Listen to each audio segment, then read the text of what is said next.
Une pâte brisée. Hein. Donc je vais commencer par couper mon beurre. Alors si j'ai pas les yeux en face des trous, je suis pas très doué, je vais le faire volontairement hein, pour vous montrer. Je vais couper par le au milieu. Je le fais volontairement. Oh mais je suis pas doué hein. Ah. Alors ce que vous faites, vous voyez, comme vous êtes. Et là j'ai mis 125. Vous avez compris? Alors je vais poser ça là. Vous avez vu que ça commence déjà à fondre. Alors j'ai mon beurre comme tout à l'heure. Je vais préparer ma farine. Alors la farine, je vais prendre la sienne. C'est pareil qu'elle est meilleure. Hein. On remplit un récipient comme ça. En tassant bien et en lissant, on a 80 g de farine. Vous pouvez vérifier. 1, 2. Il faut bien tasser parce que des fois il y a des bulles d'air à l'intérieur. Vous n'avez pas votre farine. 3. 3 x 8, 24, 240. Sachant qu'on va foncer un petit peu, qu'on va remettre un peu de farine au travail, on aura de 250. Donc il n'y a pas besoin de se prendre la tête. Alors ensuite, le sel. Le sel, je vous ai dit qu'une petite cuillère à café de sel, c'est 5 grammes. Un peu moins. C'est bon là? Oui, c'est bon. 5 grammes de sel. On mélange. Ensuite, mon beurre, je le mets dedans parce que la chaleur, vous voyez, ça le fait transpirer le beurre. Hein. Voilà. Donnez-moi un petit peu de logis. Ah, attendez, c'est bon.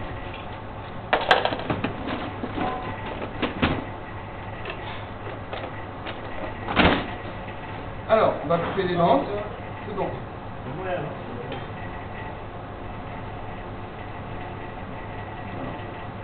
Chaque fois, je les mets dans la farine, vous voyez, pour éviter que ma farine, elle transpire. Hein. Je ne veux pas du beurre fondu. Si vous voulez du beurre fondu, on travaille autrement. Je vous ai donné hier, je vous ai donné l'exemple que vous pouvez faire aussi des pâtes d'une autre façon par crémage. Donc là, on va faire un beurre pommade et tout, c'est une autre façon de travailler la pâte. Il faut savoir que dès qu'on met de l'eau, la farine va réagir. Hein, elle va prendre du corps. C'est pour ça qu'on le met le plus tard possible. Voilà, on a fait un petit morceau de beurre.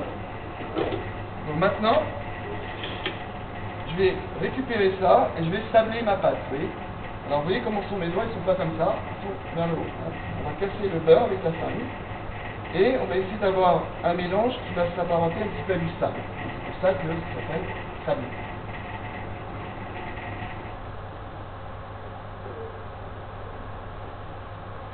Il ne faut surtout pas faire une pâte, je vous expliquerai pourquoi tout à l'heure. Hein. Après, on fait un cratère. Parce que si vous faites une pâte, ça va faire un bloc, et l'eau ne pourra pas rentrer à l'intérieur. Ça va faire un truc de genre mieux, enfin ça va être. Et ça va pas rentrer. C'est pas le but, on veut que ça rentre partout. Donc ça commence déjà à. Vous voyez, faut que le beurre soit froid. Alors c'est ce que je fais en ce moment, on pourrait très bien se faire avec un appareil mécanique, électromécanique. Avec un cutter par exemple. La personne qui a ramené le cutter là-bas, moi je vous fais 2 kg de pâte brisée en quelques secondes. Le but c'est de passer par moment. De toute façon, quand on doit se servir d'une machine, il faut déjà savoir faire à la main. Ça c'est la base. Parce que vous pourrez beaucoup mieux gérer votre machine si vous savez le faire à la main. Si vous ne savez pas le faire à la main, vous ne ferez jamais rien de. Voilà, on commence à avoir du. Alors il ne faut surtout pas vouloir faire une pâte, hein, parce que des fois on me ramène, ça fait des grains, vous savez, qui sont agglomérés. Oh bon, l'eau ne rentrera pas après. Voilà, est-ce que vous voyez le. Ça fait comme de la soupe. Vous pouvez montrer un peu? Oh, c'est trop le scénario. Voilà, est-ce que vous voyez la couleur de la farine? Elle a changé de couleur. Ah, on se croirait cet été là, on est revenu à la plage. Là. Regardez. Elle est belle, elle est belle. Voilà. Il me manque. Alors, je vais me laver les mains. Après, je vais clarifier un œuf.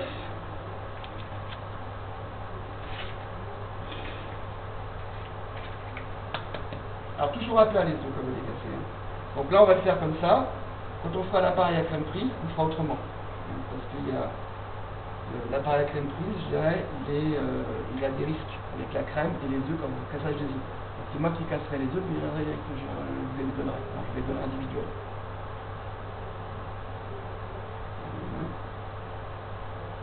vais mettre mon jaune.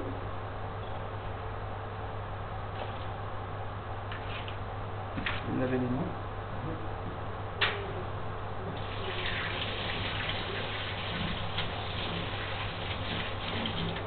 Voilà. Alors, je vous ai dit tout à l'heure qu'il fallait maintenant réhydrater. Alors, vous avez des petites coupelles ici, vous avez 5 centilitres, d'accord? Le trait du milieu, au-dessus, c'est 75 millilitres, 7 centilitres 5. Et au-dessus, c'est 1 décilitre. Donc, on va aller légèrement au-dessus du trait du... On va mettre de l'eau. Un petit peu.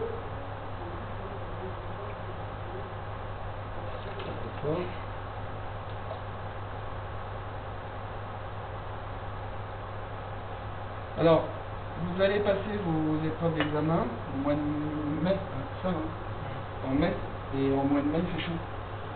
Alors, les quantités d'eau, généralement, on les augmente un petit peu. Faut pas hésiter. Parce que les pâtes sont déshydratées. Je fais une petite fontaine, d'accord? Je vais verser mon mélange jaune et eau. Je casse. Et je vais tourner.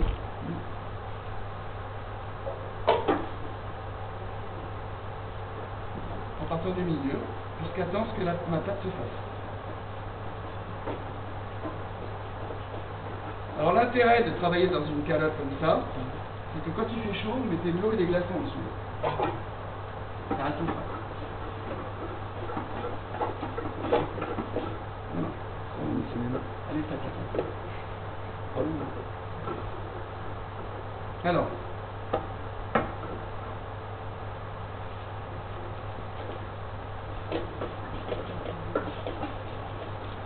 maintenant, on va... Chef, excusez-moi, je jette avec la farine sur la... Fleurer. Alors, on va prendre des petites portions de pâte, comme ça. Voilà. Portions. Je vais les rouler à la main, comme ça, sans lui donner de corps. C'est ça qu'il faut. Pas la travailler. Voilà, comme la travailler, la farine, elle est là. Juste lui donner une forme, et je vais fraiser la pâte. Vous voyez, je mets mes petits plots de pâte ici. Et je vais les mettre les uns sur les autres. Imaginons qu'il c'est l'été, au mois de mai, il fait chaud. Plus vous rétalez votre pâte partout, plus elle va prendre la chaleur. Parce que là, il y aura toute cette partie-là qui sera chaude. On va monter. Et après, on va former une boule. Voilà. Ça s'appelle fraiser la pâte. D'accord? C'est pour bien lier le beurre avec... C'est pour bien homogène. Bon, elle y est pratiquement, vous avez vu. Et après, je vais vous montrer un truc qui va gagner du temps énorme. Donc, au niveau du façonnage, qui va éviter d'avoir des pâtes qui se craquellent, comme on voit souvent. Parce que vous les mettez au frigo après à reposer. La matière grasse va reprendre va durcir. Et quand vous allez sortir une boule, elle va se fissurer quand vous allez l'étaler. Vous aurez du mal à l'étaler. On va arranger les choses pour que ça se produise plus. Bien homogène. J'aurais presque pu m'en passer. Il faut mieux le faire. Et les services,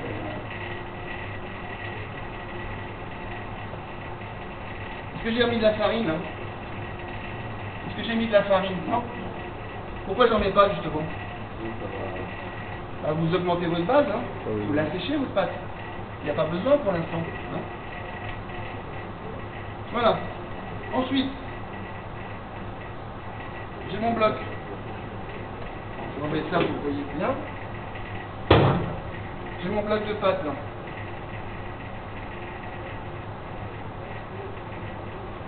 Je ramène. Vous voyez, Jacques? Vous en tournez.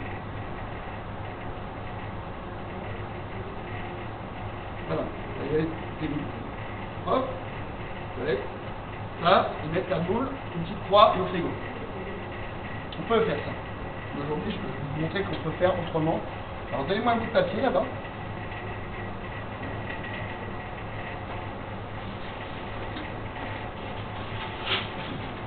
On va, pendant qu'elle est encore, la pâte, pendant qu'elle est encore bien souple, on va faire autrement. On va faire ce que vous ayez fait après. Mais là, elle n'est pas dure, elle est souple. Et quand vous la sortez du frigo, elle est dure celle. Donc là, on la façonne.